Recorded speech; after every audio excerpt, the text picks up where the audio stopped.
Okay, I just received the signal from our coordinator for this event that I can go ahead and get started. So let me say welcome to all of you. Just as a very brief introduction, I'm Steve Brauer. I've worked at Morgan Schaffer for 18 years now, and in my time here, I've spent most of my time leading the development of DGA monitoring products, both online monitors and portable analyzers. So that's me, and I'm very happy to be here presenting at this webinar in collaboration with my colleagues at Altanova. For those of you who don't know much about Altanova, it's a company with a long-standing excellent reputation for providing diagnostic test equipment and monitoring equipment for all kinds of different electrical assets. And so I invite you to, if you don't know them, familiarize yourself with their website.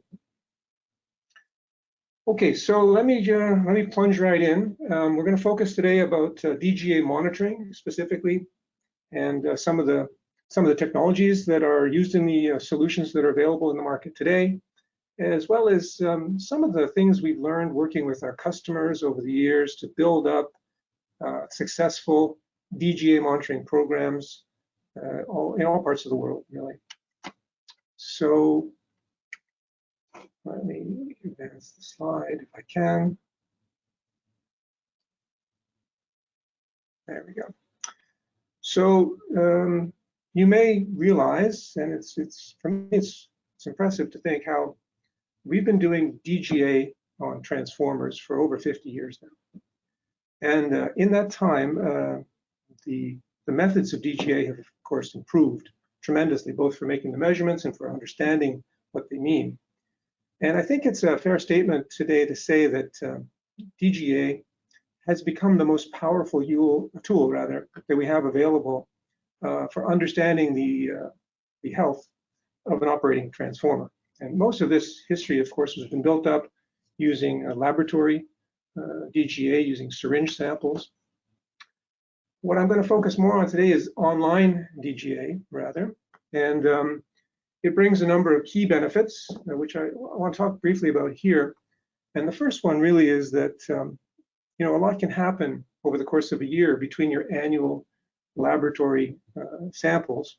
And so doing online DGA, of course, brings the advantage of being able to identify faults that may emerge sooner than you would if you were just using laboratory approach. So by finding faults earlier, it gives you time to understand them, do other tests, and plan a course of action. And all of that is to reduce the cost of repairing whatever is the root cause. So that's, of course, maybe the biggest advantage of doing online DGA. But also, it can help you keep gassing units in service. If there's a unit you know is having some issues and you want to make sure it doesn't get worse as you continue operating it. Another application is just, during those peak periods of the year when you know that the transformers will be running at maximum their capacity or maximum of their annual cycle, you can keep an eye on them and make sure that they're behaving well.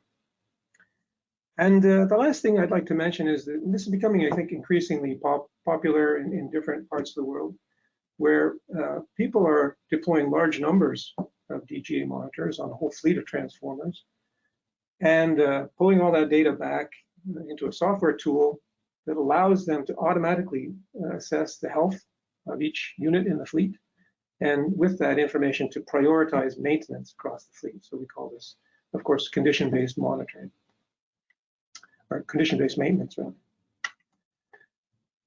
So I will be talking a lot about the different gas measurement technologies in DGA monitors on the market today, but before doing so, I want to just a reminder that although the gas measurement system is a key subsystem, of course, in these products, there are lots of other subsystems that also play a really important role in determining the data quality, the reliability, and even ultimately the cost of ownership for a fleet of monitors. And some of them are listed here. I'll talk about some of these as we go through. just a reminder that these systems are as important in some ways as the gas measurement system itself. So yeah, I'd like to start with the basics. We'll start simple with the 1 and 2 gas monitors. These typically measure hydrogen in the oil because the great majority of transformer faults will generate hydrogen. Some of them also can measure and report carbon monoxide, which can be associated with faults affecting the cellulose insulation. And the purpose of these type of monitors is really fault detection. Can't help diagnose exactly what kind of fault is going on. So their role is really to detect as early as possible a changing condition that's generating gases. And there are 4 different types of gas measurement technologies in the industry today in these kind of fault detection monitors. And I've made a list of them here for your reference. 3 of them require a gas extraction membrane. One of them, the last one, which is a hydrogen variable resistor, it works directly in the oil. And they each have some pros and cons. But the one I'm going to focus on here today is the one that I think is the best suited for the challenge of early fault detection. And these monitors use thermal conductivity detectors to measure the hydrogen and also the carbon monoxide in some cases. And I think they're the best for early fault detection because they're the most sensitive. They're actually an order of magnitude more sensitive than other solutions. And they're also extremely stable over many, many years. So that means that a very small change in hydrogen concentration, even if it's years down the road, these systems are really good at picking that up. And they're also the most accurate. They can be, oftentimes they benchmark very well against the DGA lab. And a little bit how the technology works here is it's very simple. There's a small glass bead thermistor. A thermistor is a temperature variable resistor, as you may know. And so we have this tiny bead that's less than 1 millimeter in diameter, suspended on some fine wires in a cavity filled with the gas that we've extracted from the transformer. And we pass a small current through this thermistor to heat it up. And it turns out that if the gas around that thermistor is more thermally conductive, that is, if it contains more hydrogen, that thermistor will reach a lower temperature because it's conducting heat effectively through that hydrogen in the gas. So hydrogen is anomalously a conductive gas. It's 3 times more conductive than the other gases in this application. So it gives us a leverage on detecting the presence of the hydrogen in the gas. We layer on top of this a number of other tricks in order to carefully isolate exactly the hydrogen and the carbon monoxide signatures. And I always like to present a case study or two. So this was a transformer down in Texas. It was coming up on springtime, so it was late in May, and it was warming up outside. Temperatures were rising. And if you look on the bottom of the image here, there's a plot of the oil temperature in that transformer over the course of about 2 weeks. And over that time, the daily cycles were modest at first, and then they started growing as everyone was switching on their air conditioning and the transformer was being loaded more heavily during the day. And around the second day, around the 26th of May, we started seeing hydrogen and to some extent carbon monoxide being generated. So a fault had emerged. It was being detected by this TCD fault detection monitor. And it progressed for a course of a week or two. And tragically, what happened is the transformer failed. And the first time we saw this data was after we were cleaning up after the transformer failure. So the main lesson I want to share with you from this example is maybe 2 things. First of all, very sensitive hydrogen detector there. We could have detected, when the concentration reached 5 ppm, maybe 10 ppm above a historical baseline of 0. Unfortunately, the user of this monitor did not set their automatic gas alarm levels at the optimal place. So I think they had actually left the factory default settings, which were in the hundreds of ppm. So the main first lesson, I think, of this whole presentation today is, in order to ensure a good return on investment of a monitoring program, it's really, really important to set the gas alarm levels in the monitor based on the history of readings on that specific transformer. And I'll maybe come back to that point again later on. So when I think of the critical performance specifications for DGA monitors in general, as I mentioned, sensitivity is important for early fault detection. And the other parameter that's really essential is what we call accuracy in service.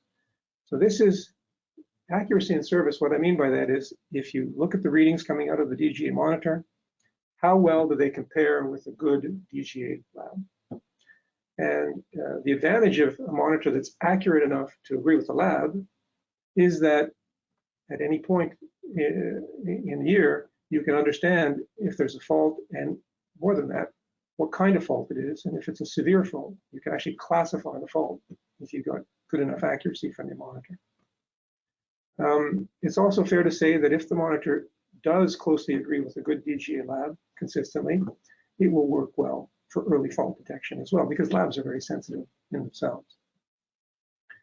And the other big advantage to having an accurate monitor is to avoid false alarms.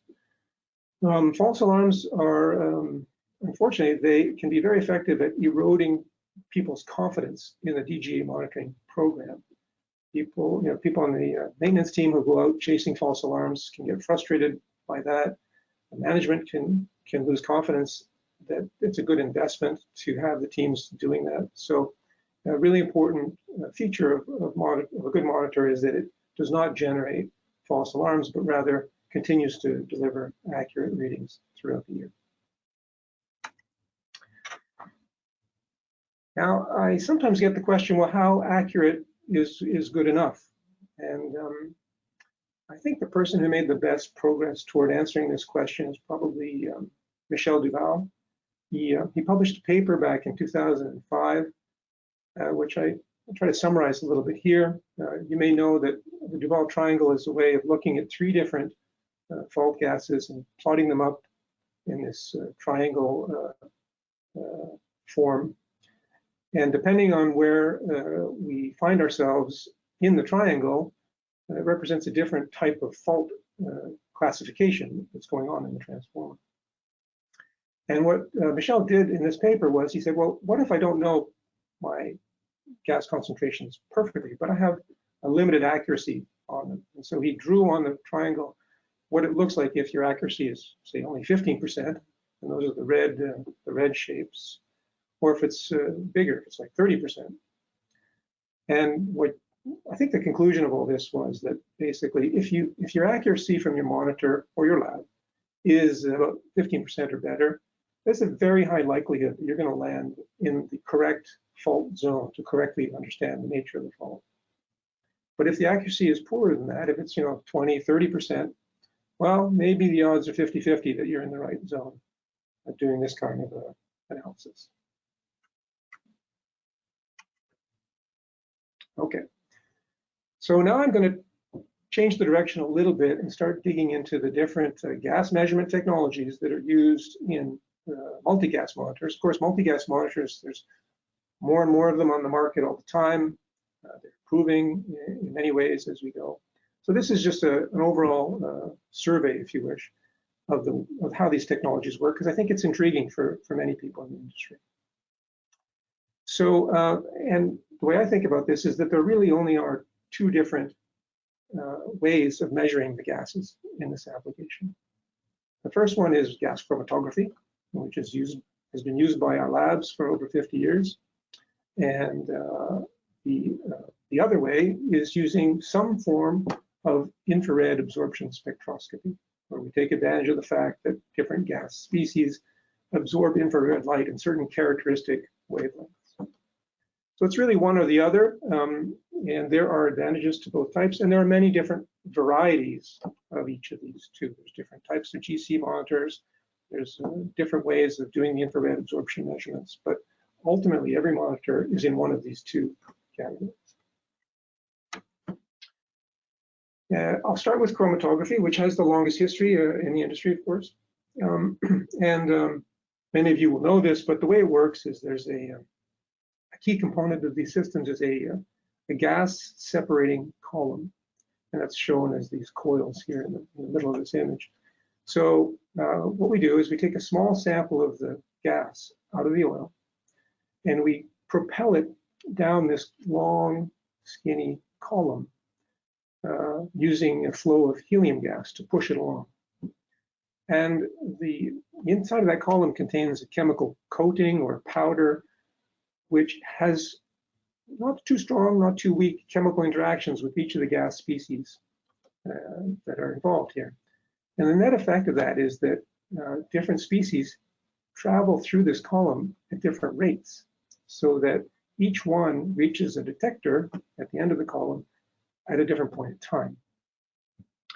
And so that's shown here in this image as these peaks, these blue and red peaks that are coming out. This is meant to indicate the chromatogram, which is the raw data that comes out of a GC. And once a day, it's necessary to calibrate a GC system by injecting a known gas, a calibration gas, through the same system and measuring these peaks for that gas. So we compare our calibration gas to our actual sample at any point to make the accurate readings. Now, a lot of advantages to chromatography. It's the most sensitive technique we have. It's the most accurate one. It's that's why we use it in labs, and that's largely due to the automatic calibration that's done in monitors that use gas chromatography systems. They all have an onboard automatic calibration system using calibration gas. And the other nice advantage to chromatography is the readings are not affected by what I'm going to call interference gases or interference compounds. You may or may not know that in transformers, especially older transformers, there can be other gases and compounds present in the oil, different from the ones we measure in DGA. There can be, for example, heavier hydrocarbon gases. There can be SF6 occasionally leaks in from bushing. There can be alcohol, acetone, acids. A whole soup of different things can reside dissolved in the oil. And one of the nice things about the gas chromatography technique is those interfering compounds, they actually don't interfere. They come out of the chromatography column at different points in time. That's what I'm trying to indicate with these red peaks here. Those are the signals from these interfering compounds, and they're in a different location compared to the DGA gases. So they don't introduce a measurement error for a measurement of the target gases. So that's great. It's a fabulous measurement technique. The big downside, of course, is that in order to run a gas chromatography monitor, we need a cylinder of helium gas and we need a cylinder of calibration gas. And there's cost and time associated with managing, changing out those cylinders every 4 years. And not everyone wants to do that. So that's one downside. And the other downside is that some of these models, some models that use gas chromatography, the gas separating column sort of wears out after a period of time. So they need a major overhaul after 4 or 5 years of service. So now I'll change direction and talk about the different ways of doing these infrared measurements I alluded to. And once again, it's useful, I think, to think about the molecular structure of each of the gases that we're trying to quantify. And each molecule, different type of molecule, has different natural vibrational modes as those atoms move around, vibrate within the structure of the molecule. And it turns out that infrared light can be strongly absorbed by a molecule if the frequency of the light is lined up with one of those natural vibrational modes. If it has the same frequency as the natural vibrational frequency inside the molecule. So that's the nature of infrared absorption. And we can detect the absorption in sort of 2 different ways. One is what I call attenuation. That is to say that if you have a light source on one side of the gas and you measure it some distance away, the intensity of the light diminishes as it's being absorbed by the gas. So you measure how the intensity is decreased or attenuated as the light passes through the gas. And the other way is that you can actually measure as the light gets absorbed by the molecule, there's a very small amount of heating. The light gets transformed eventually into heat. And so there's a technique for measuring that heating of the gas, which I'll talk about. One limitation of the infrared measurement methods, however, is that there are certain gases that just simply don't absorb significantly the infrared light. And so monitors that, multi-gas monitors that use these infrared methods, they have to use other sensors, other ways to measure hydrogen, oxygen, and nitrogen because they don't have any signature in the infrared measurement method. One of the challenges of the infrared techniques in general is the fact that the infrared absorption spectra of all the different gases in this application, they have overlap. There are spectral regions where you have 2 or even 3 gases that are absorbing in the same narrow range of wavelengths. So what this means is that when making these kind of measurements, it's necessary to use some software to untangle those overlapping signals taken at different wavelengths across the spectrum. So in terms of the configurations for doing the IR measurements, I'll start with what I think is probably the simplest one, and it's commonly called the non-dispersive infrared approach. Well, sometimes you'll hear NDIR. And it is really basically quite simple. You have typically a tube, a volume of the gas in a container in the shape of a tube, similar. You have a light source at one end, and you have one or more optical detectors at the other end. And for each detector, there's a filter that's allowing light only from one narrow wavelength. So there's sort of one filter detector pair for each of the target gases we want to quantify in this application. And so, as you can imagine, if there's more gas present of a given absorbing species, there will be more attenuation and there'll be less of that light reaching that detector as it propagates through the gas. And the filters, they can be either static filters, just fixed optical elements, or there's even a solution out there now that uses a scanning method to make a tunable filter for an NDIR monitor. Some advantages of the NDIR approach is that the hardware can be quite simple and economical. On the downside, it's challenging to make these systems as sensitive as might be needed in the application. There are tricks to improve that. Like all the IR methods, because of these overlaps that I talked about in the spectra, when there are interfering gases and compounds present in the oil, that can lead to inaccuracy in the readings. So that's a challenge in general for the IR methods. And some models have been known to drift and lose their accuracy slowly over time. The next IR measurement method that is used in the industry, there is a DGA monitor using this approach, is what's called Fourier transform IR spectroscopy, FTIR. And this is kind of the big brother of the NDIR that I just presented. It has some things in common. Again, there's a long cylindrical gas sample, and there's a light source on one end and some light detection system at the other end. The big difference here, though, is the nature of the light source, which is not just a white polychromatic light source, and it's not a narrow light source. It's a tunable light source, and it's tuned using a system called an interferometer. So what an interferometer generates is a beam of light that contains a series of of wavelengths, a harmonic series of wavelengths. So for any position of the interferometer, we're shining a harmonic series of wavelengths of light through the sample, and the signals are being recorded by this light detector at the other end. And then the interferometer is tuned to scan a whole range of central wavelengths and build up a whole bunch of data with different interferometer settings. And it turns out, smart people who developed this technique figured out that if you perform a Fourier transform calculation on the data that's accumulated with this type of optical configuration, you can recreate with good resolution the infrared absorption spectrum of all the gases that are in the sample. So it's a very clever technique and quite new on our market.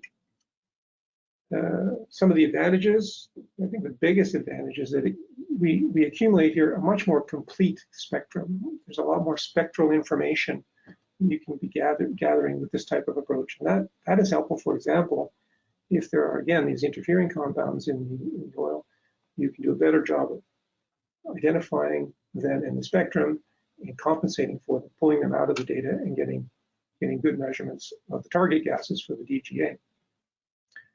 Maybe the biggest downside for these systems, I would say, though, is that they're, you can sort of maybe judge from this photograph, from this sketch rather, they're very complex and there's some delicate optics. So they tend to be a bit expensive because there's a lot of complex optical components that are very precision built and have to be manipulated in very precise ways in order to do the measurements. So that's FTIR. And the last technique I'd like to present here today is the one with the longest history, actually, in our industry. It's called photoacoustic spectroscopy. And the way this works is actually, I think it's really interesting. There is a light source, again, an infrared light source. Normally it's a lamp, a filament lamp, that's focused down using a parabolic mirror through a optical chopper. And what the chopper does is it transforms this light beam into light pulses. And those pulses are at an audio frequency. The light then passes through an optical filter. Typically, there are a collection of different optical filters that can be put into position to measure the different gases one at a time.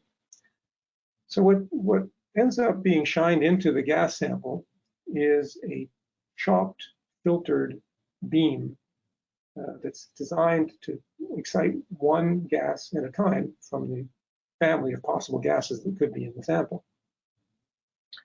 Now, because you've got pulses of IR light entering the gas sample, if they're being absorbed, what that does, as I mentioned before, the absorption creates a little bit of heat. So you get pulsed heating of the gas inside the gas cavity. And pulsed heating leads to pulsed expansion. Right? If you heat a gas, it expands a little bit. So this pulsed expansion of the gas, well, that's basically pressure waves or sound waves. So there are small microphones, very sensitive microphones on the sides typically of the gas cavity that are able to pick up the sound of the IR light being absorbed by the gas. And that's why they call it photoacoustic. Typically the chopper is running at an audio frequency, so the microphones can pick it up somewhere in the audio frequency range. And some of these systems have quite elaborate, optimized different shapes of gas cavities in order to maximize the amount of microphone signal for a given quantity of IR light and a given quantity of gas sample. Once again, there's some advantages and disadvantages of this approach. As in all the IR techniques, some models can be compromised in their accuracy if there are interfering gases present in the sample. Adding more IR filters is a way to get more spectral information and to combat that issue. Some models have been known to drift over time, and some need major service after 3 or 4 years of continuous operation. There are, of course, also some advantages. It's intrinsically it's the most sensitive of the techniques, which is important because we're often measuring in very small concentrations in our applications. So for detecting small amounts of emerging gas associated with new faults, having that high sensitivity is an advantage. And I'm happy to be able to share with you today there's a new model on the market using photoacoustic techniques that has a built-in automatic calibration system that helps to compensate against the drift that has been historically an issue with this kind of approach. So let me talk about that here on the next slide. This is a new product developed by my team over the last number of years. We call it the Callisto R9. And the way we like to think about this product is that it combines the best of both worlds. And what I mean by that is that like other infrared DGA monitors, it doesn't require the use of any gas cylinders. So it makes it easy to install and easy to operate. But on the other hand, like gas chromatography monitors, it actually has an onboard automatic calibration system to ensure that the readings stay accurate throughout the product lifetime. And the way this works, I won't go into the details of it, but basically there's a small reservoir of liquid water in the product. And so the product uses water vapor to perform a calibration regularly through its operation in order to keep the readings accurate like they were at the factory. So it's a very sensitive and very accurate IR monitor. We've got a couple of different patents, 3 different patents related to different innovations that we created along the way. It has all new electronics and software compared to the Callistos we have been selling up until this year. New electronics is helpful in terms of being able to ensure we can deliver the product in a timely way, given all the supply chain challenges that are faced by all kinds of businesses all over the world today. And the new software is it's a web interface that with a Linux-based operating system, and it's great because it allows us to meet the current and evolving requirements for cybersecurity that are becoming increasingly demanding for all kinds of assets that we're installing on the grid. So, and at the same time as having all this new content, the team that developed this has been involved in developing Callistos for most of 20 years. And so there's a lot of lessons learned, a lot of know-how built in based on the other systems that support the gas measurement process itself. So we've been in field trials on this for about 2 years, and it's been going very well in all different climates and different partners. And maybe the last thing I'll mention about the new product, like all of our products, we can provide through Altanova and Doble, we can provide local support in over 90 countries for these products. So I'll go back to talking about now some of the other important pieces of technology that are inside DGA monitors. Just again, a little bit of an overview of how these things work.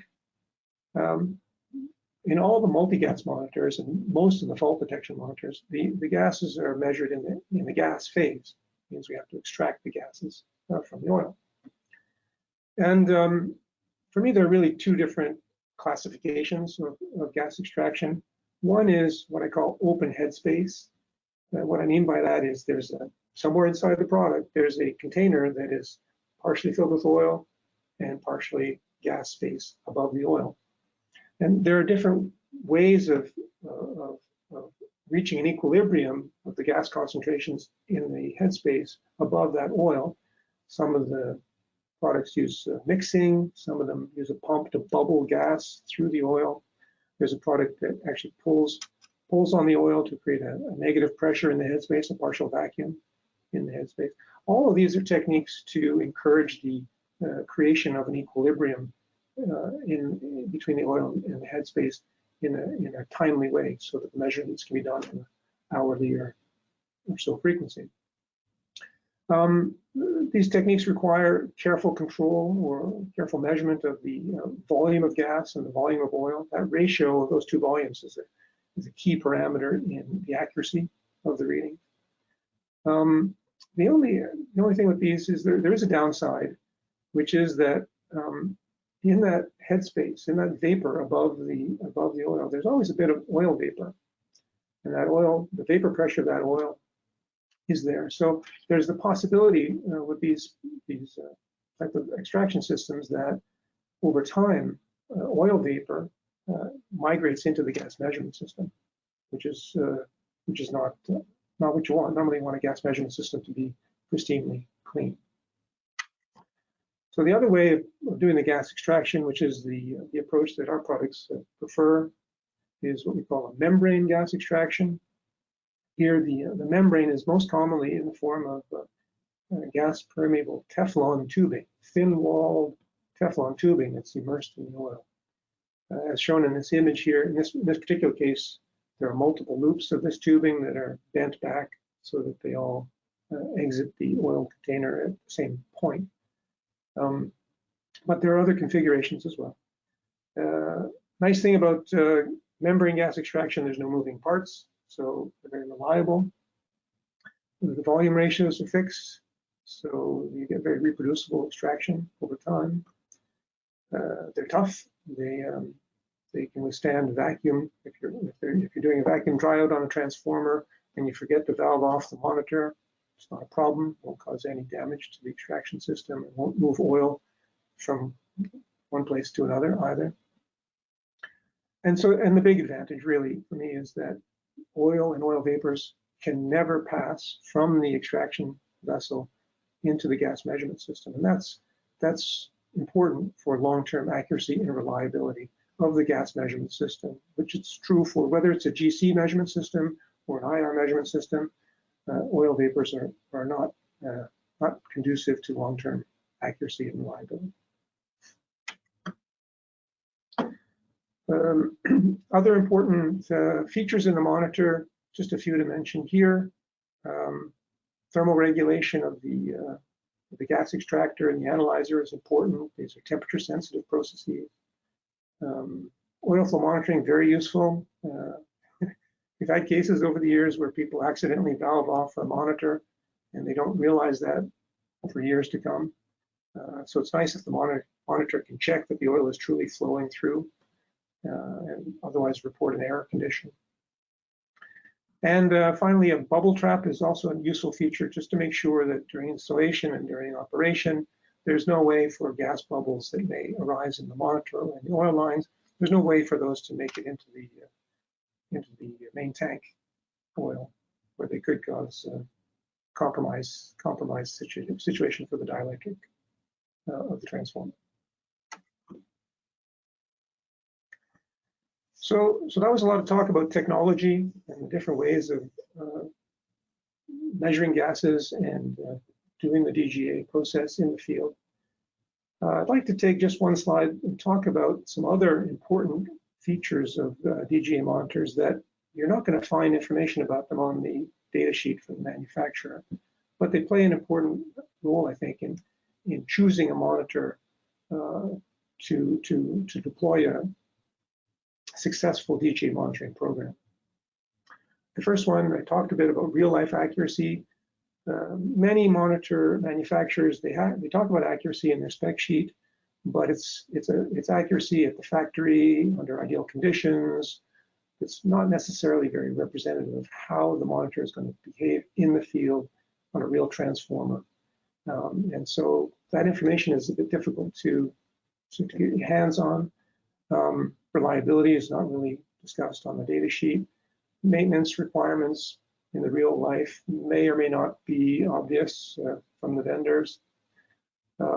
Difficult to evaluate how responsive the vendor is going to be if you have a problem with your monitor or you have a gassing situation on a transformer and you want some guidance and expertise.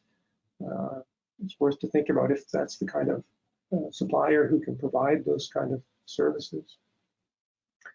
And the other one, and this comes a lot from talking to customers that have been with us for a long time, they've told us, it's really, in their view, it was important to consider a vendor that is going to be with them for the long haul.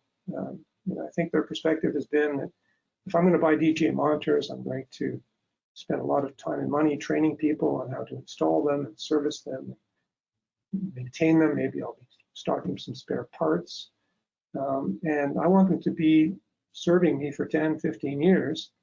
And so is that vendor really going to be there?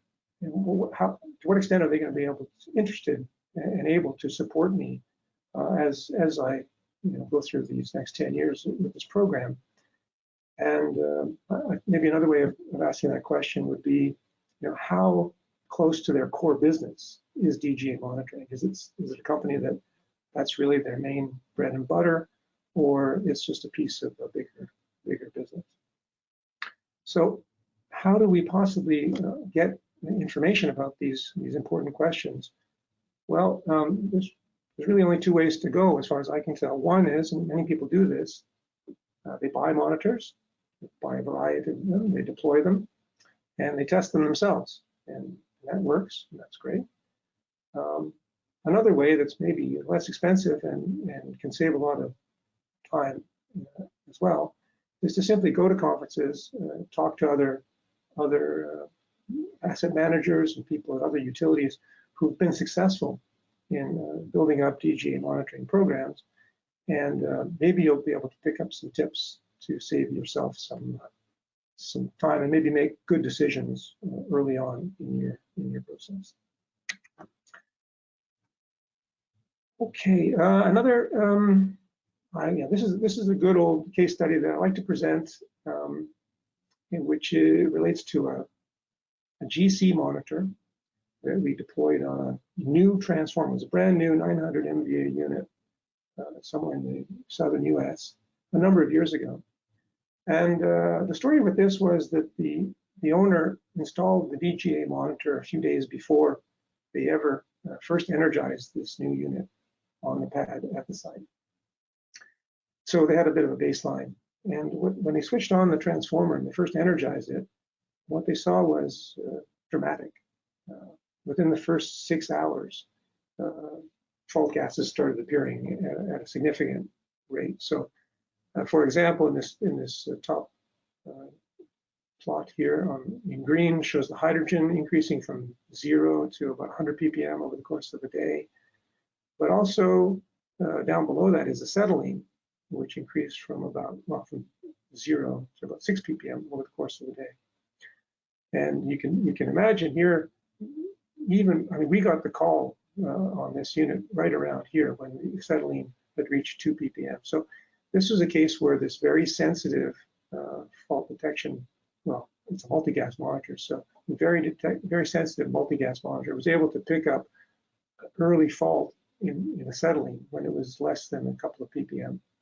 So this turned out to be a happy story for the owner. They de-energized and they did a bunch of other diagnostic tests, and ultimately the OEM was called in and they did a teardown, and the transformer was returned to the manufacturer under warranty. So the fact that this monitor was there giving this timely data prevented a lot of cost and a lot of risk to that operator.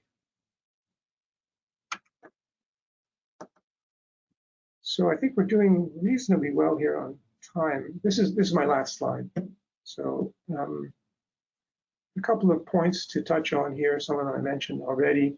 If we think about factors that are important to ensure a good return on investment, the first of the list is really set those alarm levels based on the history of each individual transformer. If you're not sure what that means, or you want some guidance as to how to do that, we're happy to help. We have a kind of a recommended process for doing that. It's really a low-cost way to ensure you're getting the maximum value out of your DGA monitors. The other one is even more basic. It's simply to connect the communications back to the SCADA, or back to the data analysis software. It's surprising the number of times that the asset management team and the IT team, they just can't quite agree on how to or if to connect the monitors. And so there are people out there with monitors not connected, just running on their own. So that obviously is not a great way to maximize the early fault detection from the monitors. Another point that people who come back to us time and time again is, it's really helpful to practice what to do if there's a gas alarm on a monitor. If people know who should do what, I mean, these are typically a little bit stressful times if you know you've got a gassing unit, especially a critical unit. So it's very helpful to have rehearsed and practiced how people are going to react to that situation. From my point of view, let me talk about this for a bit. From my point of view, fault detection monitors are a really excellent way to monitor more transformers within a budget. They provide really excellent early fault detection. The products themselves are simpler, they're less expensive, they're probably more reliable. So especially for people who are first embarking into DGA monitoring, and you want to develop a process, you want to build confidence in your company that this is a good way to go, I think it's really helpful to start with fault detection monitors, get some success under your belt, maybe save a transformer or two, and grow from there. So the idea of starting small and starting simple and gaining experience is a theme that's come back to us many times from people who have been successful, especially if their first attempt was not this and they were unsuccessful. So it's a very useful approach. That being said, there is a very strong growing interest in the use of multi-gas monitors, especially on high-value assets in critical applications. These monitors do provide more information. They can be just as good at early fault detection. They tend to require a little bit more investment of time and energy to keep a fleet like that up and running, but they can do things that we couldn't imagine doing, even 15 years ago. Simple things also, all monitors do require a small amount of maintenance. It's worth to keep up with that so that you're sure that the monitor is going to do its job when you need it. And then I mentioned already the importance or the advantage, let's say, of looking at your choice of monitor and your choice of vendor as a long-term partnership, which will benefit both parties over the long haul. So that was my last slide. And thank you again for your interest and for your attending. I do appreciate it. It's been a pleasure to have the opportunity to share these messages with all of you today. So, thank you very much for your attendance. I'll let you go.